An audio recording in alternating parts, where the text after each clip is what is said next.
بسم اللہ الرحمن الرحیم۔ محترم ناظرین، گزشتہ ویڈیوز میں ہم نے عمرہ کرنے کا مکمل طریقہ بتایا گیا، حج کرنے کا مکمل طریقہ بتایا گیا، حج کے 5 دنوں میں کون سے مخصوص اعمال ہیں اور کون سے مخصوص مناسک ہیں، کس عمل کو کس دن کرنا ہے، کس ترتیب سے کرنا ہے، یہ ساری تفصیلات ہم نے ڈسکس کی ہیں۔ اگر کسی کو عمرے کا مکمل طریقہ جاننا ہے، حج کا مکمل طریقہ جاننا ہے، اگر کسی کو یہ جاننا ہے کہ حج کی تیاری کیسے کی جاتی ہے اور حج کے سفر میں کون سی چیزیں ساتھ رکھنی ہیں اور گھر سے نکلنے سے لے کر مکۃ المکرمہ پہنچنے تک اس کو کن کن باتوں کا خیال رکھنا ہے، یہ ساری تفصیلات جاننی ہیں تو ان گزشتہ ویڈیوز کو دیکھنے کی ضرور کوشش کریں۔ انشاءاللہ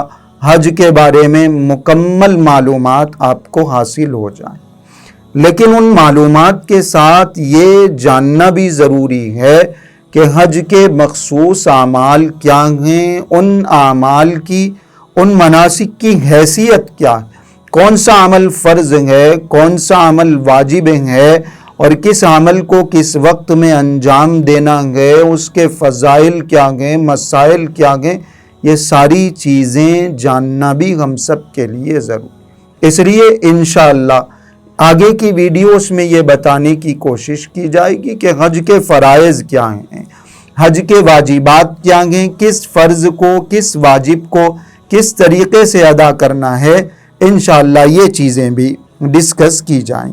سب سے پہلے یہ جاننا ضروری ہے کہ حج کے فرائض کیا ہیں، یعنی وہ کون سے اعمال ہیں جن کو کیے بغیر حج ہوتا ہی نہیں۔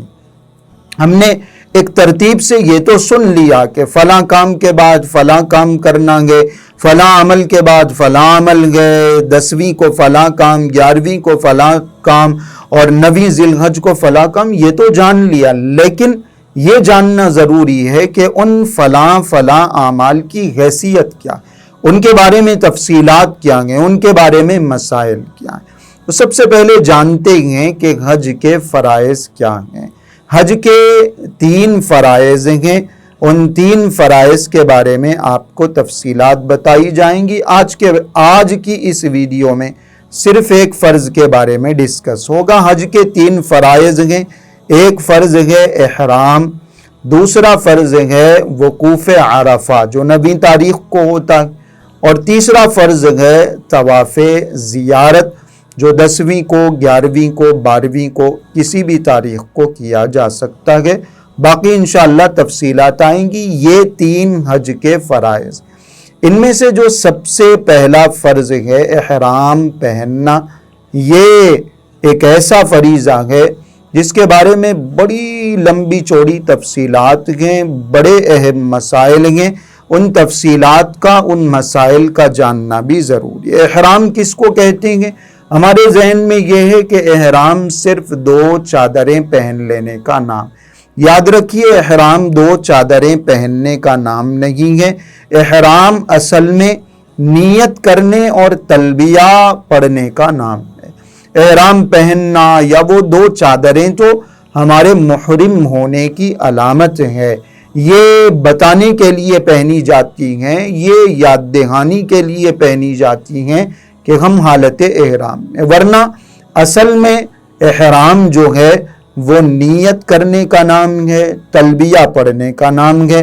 ہم نے عمرے کی ویڈیو میں سنا، حج کی ویڈیو میں سنا کہ احرام پہننے سے پہلے غسل کر لینا مستحب ہے، وضو بنا کے بھی احرام باندھا جا سکتا ہے، آپ کو زائد بال کاٹ لینے ہیں، ناخن کاٹ لینے ہیں، کوئی خوشبو اگر آپ غسل کرنے سے پہلے یا احرام کی نیت کرنے سے پہلے اپنے جسم پر لگانا چاہتے ہیں یا احرام پر لگانا چاہتے ہیں، وہ خوشبو لگانے کی بھی آپ کو اجازت ہے۔ تو یہ احرام ہے۔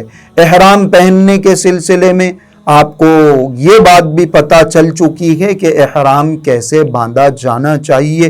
2 چادریں اس کی ہوتی ہیں، ایک چادر نیچے لنگی کے طور پر، ازار کے طور پر باندھ لیا جاتا ہے، اور ایک چادر اوپر ڈال لی جاتی ہے۔ یہ احرام کی 2 چادریں۔ ان چادروں کو باضابطہ پہننے کا طریقہ بھی سیکھنا چاہیے، ورنہ اگر ہم نے طریقہ نہیں سیکھا تو احرام اس طریقے سے ہم باندھ لیتے ہیں کہ چلنا مشکل ہو جاتا ہے۔ اس طریقے سے ہم احرام باندھ لیتے ہیں کہ سطر نظر آنے لگتا ہے، کبھی ناف سے نیچے جا رہا ہے، کبھی گھٹنوں سے اوپر ہو رہا ہے۔ اس لیے احرام باندھنے کا، احرام پہننے کا طریقہ بھی سیکھنا چاہیے، اور طریقہ سیکھ کر اچھی طریقے سے احرام کی ان 2 چادروں کو پہن لینا، 2 رکعت نماز پڑھ لینا چاہیے، اور اس کے بعد آپ چاہیں تو ایئرپورٹ پر نیت کریں، چاہے تو آپ فلائٹ میں نیت کر لیں۔ فلائٹ میں نیت کر لینا یعنی جس وقت آپ باضابطہ اپنے سفر کو شروع کر چکے ہوں اس وقت آپ کو یہ نیت کر لینی چاہیے۔ نیت کے سلسلے میں بھی ہم پڑھ چکے ہیں کہ اگر آپ نے عمرے کا ارادہ کیا گیا تو اللہم انی ارید العمرۃ فیسرھا لی وتقبلھا منی پڑھنا ہے، یا اردو میں آپ کو نیت کرنی ہے اللہ میں نے عمرے کا ارادہ کیا ہے، آپ اس کو میرے لیے آسان بنائیے اور اس کو قبول فرما لیجئے۔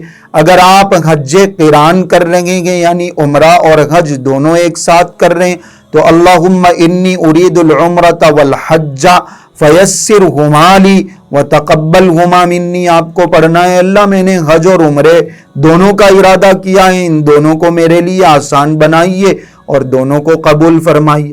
اور اگر آپ حج کے دنوں میں یعنی عمرے سے حلال ہو گئے تھے اور حج کے دنوں میں صرف آپ حج کا احرام باندھ رہے تو اللہم انی ارید الحج فیسرہ لی وتقبلہ منی، اے اللہ میں نے حج کا ارادہ کر لیا کہ اس کو آپ آسان بنائیے اور قبول فرما لیجیے۔ یہ عمرے کا یا حج کا ارادہ ہے، نیت ہے۔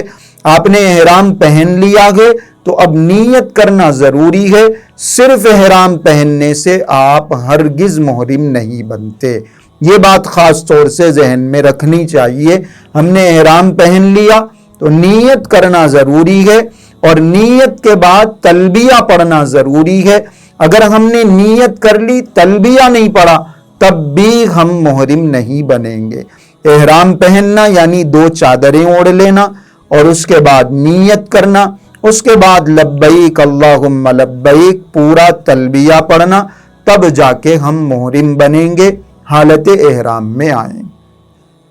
اب احرام کی حالت میں ہم آ گئے ہیں، جو حج کا ایک اہم فریضہ ہے اس فریضے کو ہم سمجھ رہے ہیں۔ تو یہ جو احرام کی حالت ہے، اس احرام کی حالت میں ہمیں 2 کام خاص طور سے کرنے ہیں۔ سب سے پہلا جو کام ہے وہ ہے بار بار تلبیہ پڑھتے رہنا۔ ابھی ہم نے احرام پہنا تھا، اپنی نیت ہم نے کمپلیٹ کی تھی تو ہم نے تلبیہ پڑھا تھا، لیکن اس کے بعد مستقل ہمیں تلبیہ پڑھتے رہنا ہے۔ اگر ہم نے عمرے کے لیے احرام پہنا تو طواف شروع کرنے تک تلبیہ پڑھنا ہے، اور اگر ہم نے حج کا احرام پہنا ہے 8ویں تاریخ کو 7ویں تاریخ کو اور حج کا سفر ہم نے شروع کیا ہے تو پھر اب ایسی صورت میں 10ویں تاریخ کو جو پہلی کنکری ہم شیطان کو ماریں گے اس وقت تک ہمیں اٹھتے بیٹھتے سوتے جاگتے کھاتے پیتے جب بھی ہماری کوئی پوزیشن چینج ہو رہی ہے، ہماری غیت بدل رہی ہے، ہم بیٹھے ہوئے ہیں کھڑے ہو رہے ہیں، ہم کھڑے ہو کے ہیں بیٹھ رہے ہیں، ہم نے نماز مکمل کی ہے، ہم نے یہ کام کر لیا، ہم نے وہ کام، کوئی بھی کام ہم انجام دے رہے ہیں، تلبیہ بار بار پڑھنا ضروری ہے۔ یہ احرام کی سب سے مخصوص عبادت، یہ کام بار بار کرنا، اور اتنی زیادہ فضیلت اس کی روایت میں ذکر کی گئی ہے۔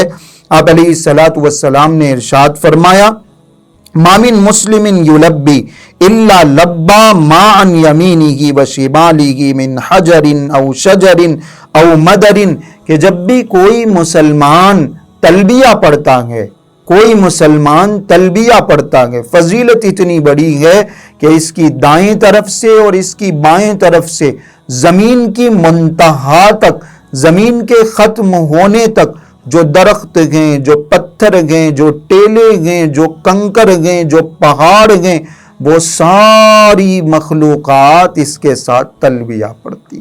یعنی ہمارے اس تلبیہ پڑھنے کی گواہی ساری مخلوقات، ہماری دائیں طرف سے زمین کے ختم ہونے تک، ہماری بائیں طرف سے لیفٹ سائیڈ سے زمین کے ختم ہونے تک ساری مخلوقات ہمارے تلبیے کی گواہ بن جاتی ہیں، ہمارے ساتھ تلبیہ پڑھتی رہتی ہیں۔ اس لیے حالت احرام میں تلبیے کا خاص طور سے اہتمام کرنا۔ ہم عموماً جب سفر شروع کرتے ہیں تو تلبیہ پڑھ لیتے ہیں، لیکن بعد میں آہستہ آہستہ اس میں کوتاہی آ جاتی ہے، پڑھنا بھول جاتے ہیں، یاد نہیں رہتا، یا پھر یہ ہے کہ ایک دو مرتبہ مخصوص وقت میں پڑھ لیا اور اس کے بعد ہم نے کوتاہی کر لی، یا مرد پڑھ لیتے ہیں عورتیں نہیں پڑھتی۔ یاد رکھنا چاہیے کہ مردوں کو بھی تلبیہ پڑھنا ہے، عورتوں کو بھی تلبیہ پڑھنا ہے، البتہ عورتوں کو کم آواز سے آہستہ سے تلبیہ پڑھنا ہے اور مردوں کو بلند آواز سے۔ شرماتے ہیں اکثر لوگ تلبیہ پڑھنے میں، حالانکہ زور سے تلبیہ پڑھنا بھی ایک بہت بڑی بات۔ بطور خاص حضرت جبریل علیہ السلام نے حضور اکرم صلی اللہ علیہ وسلم کو آ کر یہ بات سنائی کہ تلبیہ زور سے پڑھنا ہے۔ روایت میں آتا ہے، حضرت ابو ہریرہ رضی اللہ عنہ سے منقول ہے، آپ علیہ الصلوۃ والسلام نے ارشاد فرمایا، امرنی جبریل برفع الصوت فی الاحلال، جبریل نے مجھے یہ حکم دیا ہے، مجھ سے یہ درخواست کی ہے کہ میں تلبیہ زور سے پڑھوں۔ اور آگے آپ علیہ الصلوۃ والسلام نے ارشاد فرمایا، فإنہ من شعار الحج، اس لیے کہ یہ حج کا شعار ہے۔ دو باتیں اس روایت میں بتائی گئی، ایک تو تلبیہ کی اہمیت بتائی گئی کہ تلبیہ لبیک اللہم لبیک یہ حج کا ایک مخصوص وظیفہ ہے، حج کا شعار ہے، حج کا مخصوص عمل ہے۔ اور دوسری بات اس روایت میں بتائی گئی کہ تلبیہ پڑھتے ہوئے اپنی آواز کو بلند رکھنا، کسی سے شرمانا نہیں ہے ہمیں، نہ ہم کسی کو دکھانے کے لیے کام کر رہے ہیں، اللہ کا حکم ہے۔ اس لیے جب موقع ملے، آپ نے احرام پہن لیا ہے حج کا، تو پھر اب جب تک تلبیہ پڑھنے کا وقت ختم نہیں ہوتا، 10ویں تاریخ کو ہم پہلی رمی نہیں کر لیتے، اس وقت تک ہمیں تلبیہ پڑھتے رہنا ہے، پڑھتے رہنا ہے، پڑھتے رہنا ہے۔ یہ احرام کا پہلا کام ہے۔ اور دوسرا جو کام ہے احرام پہننے کے بعد، وہ ہے ممنوعات احرام سے بچنا۔ جن چیزوں سے احرام میں روکا گیا ہے ان چیزوں سے بچنا ہے۔ بال اور ناخن نہیں کاٹنا، خوشبو نہیں لگانا، سلے ہوئے کپڑے نہیں پہننا، جوتا نہیں پہننا، سر اور چہرہ نہیں ڈھانپنا، اپنے جسم سے نکلنے والے کسی کیڑے کو بھی ہم نہیں کاٹ سکتے، نہیں مار سکتے، جیسے جوں ہے اس کو بھی مارنے کا حکم نہیں ہے۔ یہ ساری پابندیاں مردوں کے لیے۔ سلیپر چپل پہننا چاہیے، ایسے ہی شکار نہیں کر سکتے، اور نہ وہاں کا کوئی درخت اور پودا اکھاڑا جا سکتا ہے۔ عورتوں کا جو احرام ہے وہ بھی ہم جانتے ہیں کہ ان کے لیے کوئی مخصوص احرام نہیں ہے، کوئی مخصوص چادر نہیں ہے۔ عورتیں اپنے طور پہ سفید چادر اوڑھ لیتی ہیں، دوپٹہ اوڑھ لیتی ہیں، حالانکہ یہ بھی ان کے لیے ضروری نہیں ہے، نہ ان کے لیے کوئی احرام ہے، نہ ان کے لیے کسی مخصوص قسم کا کوئی برقع ہے۔ ان کے لیے احرام کا صرف مطلب یہ ہے کہ وہ اپنے چہرے کو کھلا رکھیں، یعنی کوئی کپڑا اپنے چہرے سے لگنے نہ دیں۔ پردے کا اہتمام پورا کرنا ہے، لیکن اپنے چہرے سے کوئی کپڑا لگنے نہیں دینا ہے۔ سر بھی ان کو ڈھانپ کے رکھنا ہے، ان کو سلا ہوا کپڑا پہننے کی اجازت ہے، ان کو جوتا پہننے کی اجازت ہے، چپل پہننا کوئی ضروری نہیں ہے۔ باقی جو دوسری پابندیاں ہیں وہ پابندیاں بھی ان کے لیے عائد ہوتی ہیں۔ احرام کی حالت میں لڑائی جھگڑا نہیں کر سکتے، گناہ نہیں کرنا ہے۔ ایسے ہی احرام کی حالت میں جو پیسٹ کیا جاتا ہے، پیسٹ کرنے سے بھی احتیاط کرنا چاہیے، کیونکہ اس کے اندر بھی اسمیل ہے، خوشبو ہے، کوئی خوشبو ہم استعمال نہیں کر سکتے، خوشبودار صابن استعمال نہیں کر سکتے۔ ایسے ہی جب ہم فلائٹ میں بیٹھتے ہیں تو ایک نیپکن دیا جاتا ہے، پیک میں ایک کور ہوتا ہے، وہ اپنے چہرے کو صاف کرنے کے لیے گیلا، وہ کچا اور گیلا ہوتا ہے، تو وہ نیپکن بھی ہم استعمال نہیں کر سکتے کیونکہ اس کے اندر بھی اسمیل ہوتی ہے۔ تو ان ساری چیزوں سے احتیاط کرنا چاہیے۔ ایسے ہی احرام میں ہے تو چونکہ ہم اپنا سر نہیں ڈھانپ سکتے، اپنا چہرہ نہیں ڈھانپ سکتے، اس لیے اگر ہم سو رہے ہیں تو بیڈ شیٹ اگر ہم اوڑھتے ہیں یا احرام کوئی چادر ہم اوڑھ لیتے ہیں تو چہرہ کھلا رکھنا ہے، اپنا سر کھلا رکھنا ہے۔ ان باتوں کا خاص طور سے خیال رکھنا چاہیے۔ نہا سکتے ہیں ہم، کوئی مسئلہ نہیں ہے، نہانے کی اجازت ہے، لیکن زیادہ رگڑ کے نہیں نہانا، کوئی میل کچیل اپنے جسم سے نہیں نکالنا ہے۔ ایسے ہی ایک بات خاص طور سے آخری مسئلے کے طور پر یہ ذہن میں رکھنی ہے کہ احرام ان دو چادروں کا نام نہیں ہے۔ یعنی اگر کسی وجہ سے ہم اپنا احرام بدلنا چاہتے ہیں، جو دو چادریں ہم نے پہن لی ہیں وہ دو چادریں ہم بدلنا چاہتے ہیں، خراب ہو گئی ہیں، ناپاک ہو گئی ہیں، گندگی لگ گئی ہے کسی بھی وجہ سے، تو احرام بدلا جا سکتا ہے، وہ دو چادریں بدلی جا سکتی ہیں، کوئی مسئلہ نہیں ہے۔ ان کو اتار کے غسل کیا جا سکتا ہے، ان کو اتار کے دوسرا احرام بھی پہنا جا سکتا ہے۔ یہ کچھ اہم مسائل احرام کے سلسلے میں بتائے گئے ہیں۔ تو احرام پہن لینے کے بعد دو کام سب سے خاص طور پر کرنا ہے۔